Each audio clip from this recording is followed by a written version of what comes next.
안녕하세요. 맥킨의 지혜투자클럽입니다. 셀트리온 헬스케어 헝가리 법인 논란의 중심에서 이제 벗어날까요? 자, 이 부분 같이 한번 살펴보도록 하겠습니다. 오늘 오전에 이제 머니투데이에서 이 안정준 기자의 어떤 기사가 나왔는데, 자, 헬스케어 헝가리 법인 관련되는 부분들이 뭐 최근뿐만 아니라 2014년부터 뭐 끊임없이 나왔던 부분들이죠. 자, 1조 7천억 상당의 실탄 마련한 셀트리온 헬스케어의 유럽 전진 기지는 어딜까요? 요거죠. 헝가리 법인 현황이고, 셀트리온 헬스케어의 종속회사가 지금 한 30개 정도 되거든요.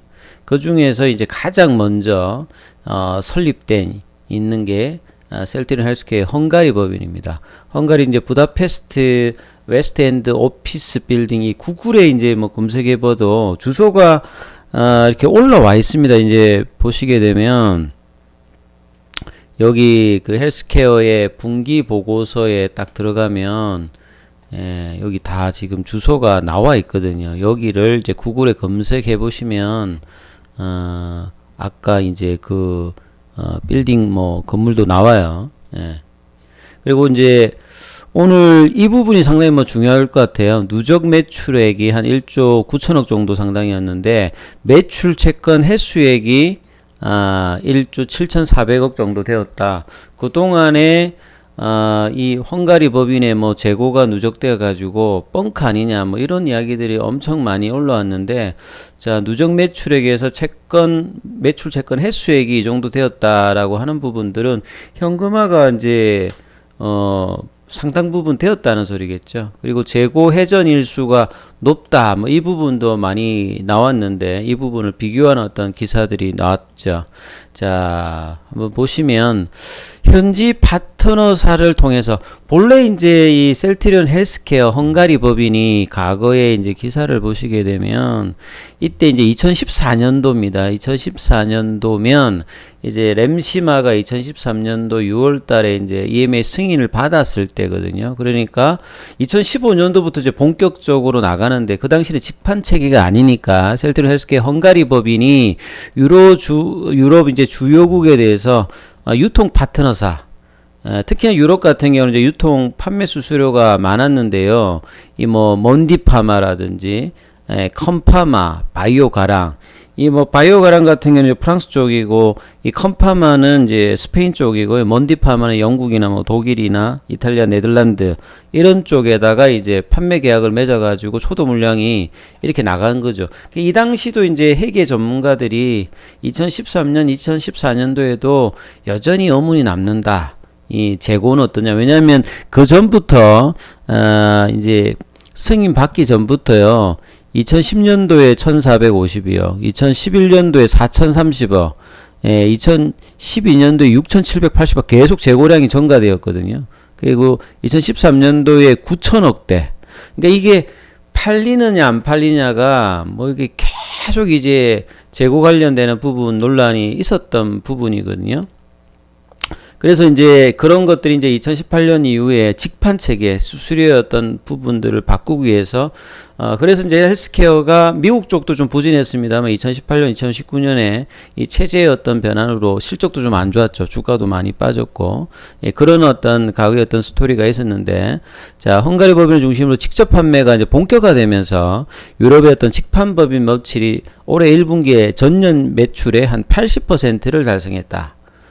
그래서 유럽에서 지금 점유율 1위를 달리고 있는 셀트리온의 기존의 램시마, 트룩시마, 허주마 성장을 이룬 성과로 평가받고 있다. 그래서 나중에는 뭐 유럽의 심장으로 키운다. 뭐 이런 이야기까지 기사가 나왔는데, 조금 더 살펴보면 1분기 매출액이 431억이 나왔습니다. 헬스케어 유럽 직판 법인. 그래서 유럽 직판 법인의 연간 매출액이 564억이었거든요. 2020년도에. 근데 올해 1분기가 성과가 작년에 거의 한 80% 정도 육박하니까 여기에 램시마 SC 관련되는 부분들이 성과가 좀 나타나고, 이후에 이제 유플라이마나 레키라나 관련되는 부분들이 더해지게 되면 헝가리 법인을 위시한 이제 유럽 어떤 법인의 직판 관련되는 성과가 더 좋아질 것이다. 그 중심에 이제 헝가리 법인이 있는 거죠, 사실은. 그래서 2010년도부터 헝가리의 털을 잡고 유럽 판매를 나오는 셀트리온 헬스케어 헝가리 법인이 영업 노하우와 네트워크, 이 과정에 대한 어떤 부분에 대한 이런 게 있었죠. 뭐 이렇게 아시는 것들 있겠습니다. 셀트리온이 생산한 바이오 의약품이 반제품 형태로 넘어가요. 그러니까 최종으로 이제 완제품을 하기 위해서 이제 CMO 사이트에서 완제 공정을 거쳐 가지고 유럽의 어떤 개별 이제 지역 유통 파트너사를 통해서 판매하는 것이 유럽 수출 프로세스였습니다. 예, 그간에. 그래서 유럽 내 이제 CMO 사이트로 보내기 위해서 요게 뭐 터키 쪽도 있고 뭐 몇 군데 있더라고요. 그래서 유럽 지역에 이제 수입 유통 라이센스가 필수적인데 이거 이제 2014년도에 헝가리 법인이 취득을 했기 때문에 이제 헝가리를 이제 거쳐서 이제 가는 어떤 구조였다. 이렇게 이해를 하시면 될 것 같고요. 그래서 한간에 나왔던 이제 헝가리 법인이 유럽의 어떤 변방이 아니냐. 예, 후미진 곳에 뭐 재고를 쌓아두고 매출 채권을 통해서 매출을 왜곡시키는 거 아니냐. 그러니까 셀트리온에서 셀트리온 헬스케어로 밀어놓고 헬스케어가 또 이제 헝가리 쪽으로 밀어놓고 헝가리 쪽 어디를 또 하느냐 이러면서 돌리고 뭐 이런 어떤 이야기들 논란이 계속 뭐 나왔는데 결국은 실적으로 이제 이런 부분들이 실제로 팔리는 부분들의 어떤 데이터들이 나오고 결국은 이제 향후에 이제 3, 4병을 통하면 이런 부분들에 대한 어떤 근원적인 부분들이 뭐 해소가 되겠죠. 그리고 이 기사에서 매 분기마다 사실은 지금 이제 회계법인 ENY가 지금 헝가리 법인에 대해서 계속 이제 감사를 하거든요. 국내도 마찬가지죠.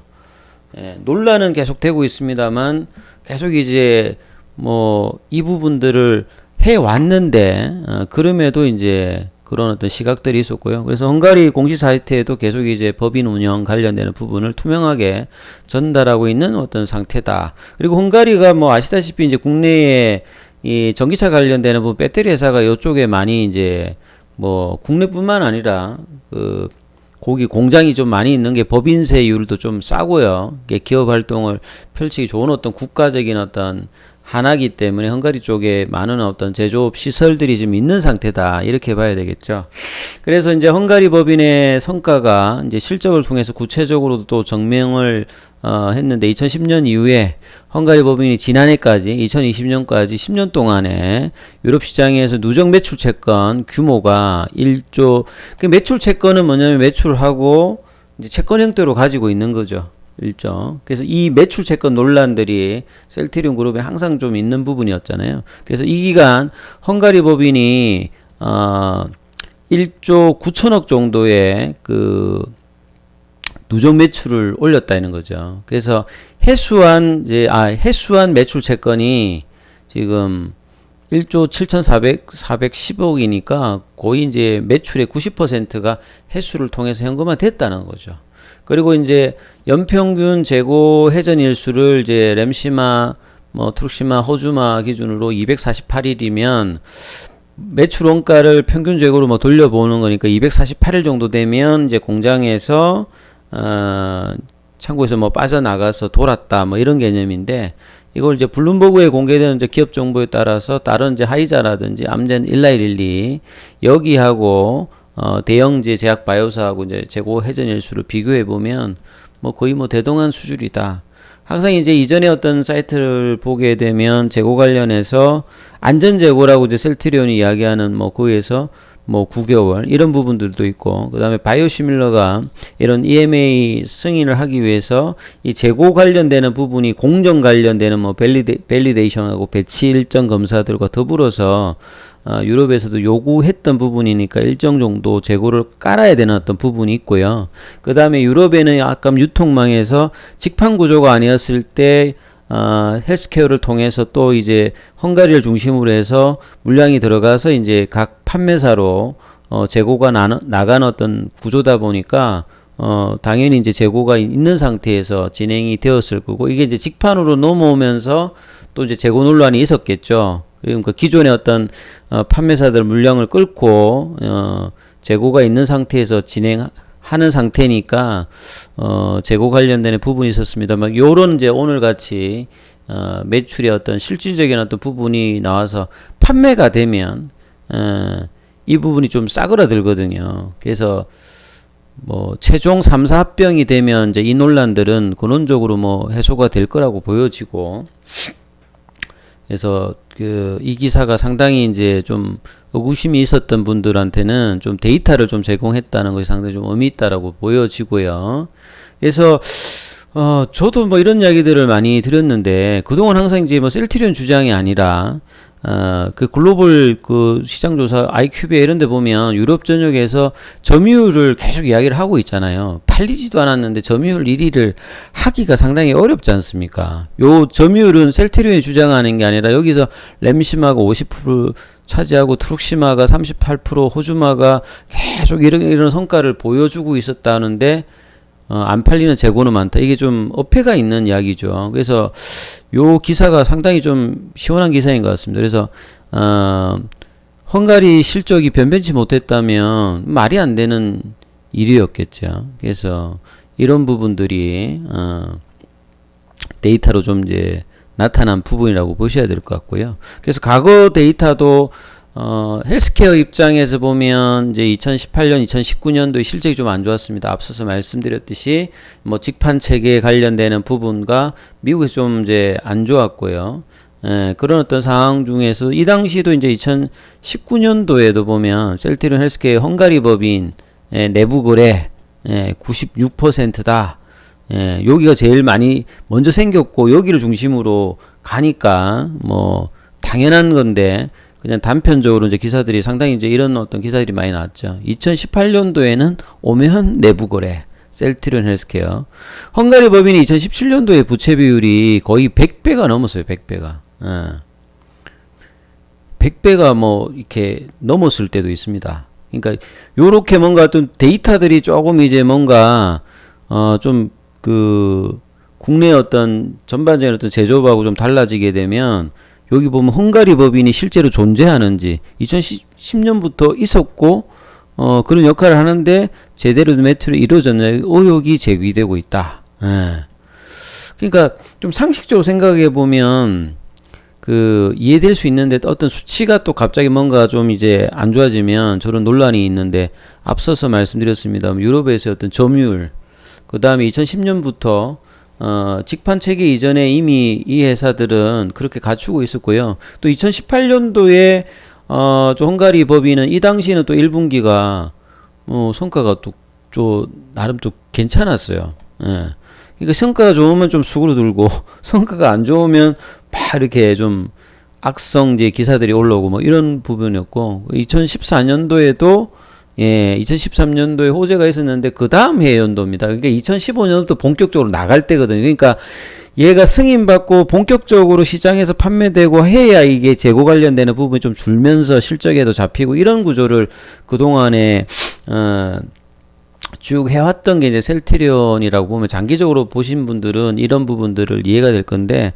단편적으로 보게 되면 뭐 이때도 계속 이랬고 2018년, 2019년도에도 그렇고, 최근에는 뭐 이런 어떤 논란보다는 이제 합병계 뭐 이슈, 공매도가 이제 이런 부분들 때문에 항상 이제 물어뜯고 이제 하는 부분이 있었습니다만, 자, 이런 부분들은 이제 조만간에 종식이 되지 않을까. 그래서 오늘 이 헬스케어 헝가리 법인 관련되는 부분에 이 기사는 상당히 뭐 좀 기억해 보실 만한 기사다.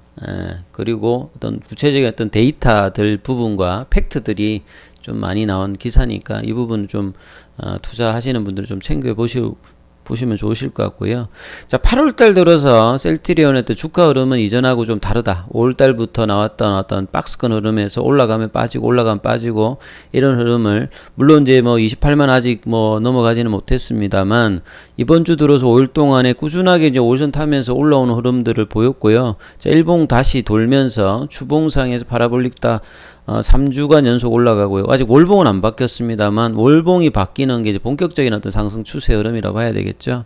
그래서 5월달부터 지리했던 이제 박스권의 흐름들을 이번 8월달에는 좀 넘어가지 않을까. 그래서 이전에 박스권 상단이 28만원이고요. 중심 추세선 가격이 한 30만원인데 여기에 대한 어떤 박스권 상단에 대한 어떤 도전이 이번 달에는 좀 이루어질 어떤 분위기가 형성이 되어 가고 있다. 수급상에서도 보시게 되면요. 지금 이제 현물에서도 보면 외국인들이 매수, 개인들은 이제 박스권 전략으로 뭐 5그레일 이번 주 내내 좀 매도를 했습니다만, 주가는 좀 견조한 흐름으로 27만원대 초반, 시간에도 한 500원 올랐네요.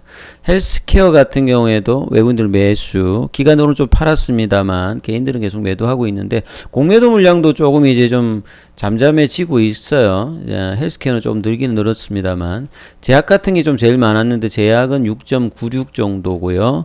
자, 제약 같은 경우에는 외국인하고 기관은 좀 매도를 했습니다만 흐름 그렇게 뭐 나쁘진 않습니다. 그래서 다음 주가 좀 더 기대되는 흐름들.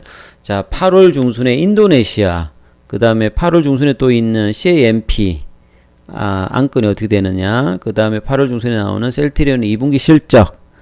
그 다음에 이제 9월, 10월 이후에 이제 뭐 합병 관련되는 논의의 어떤 본격화, 그 다음에 최종적으로 유럽에서의 어떤 정식 승인 여부, 이런 것들 최종적으로 확인해야 되는 이슈들이 계속 있다. 그래서 중기적으로는 좋은 흐름이 8월 달부터는 계속 될 것으로 전망됩니다. 이 부분 참조하시면서 투자해 나가시면 될 것 같습니다. 여기까지 하겠습니다.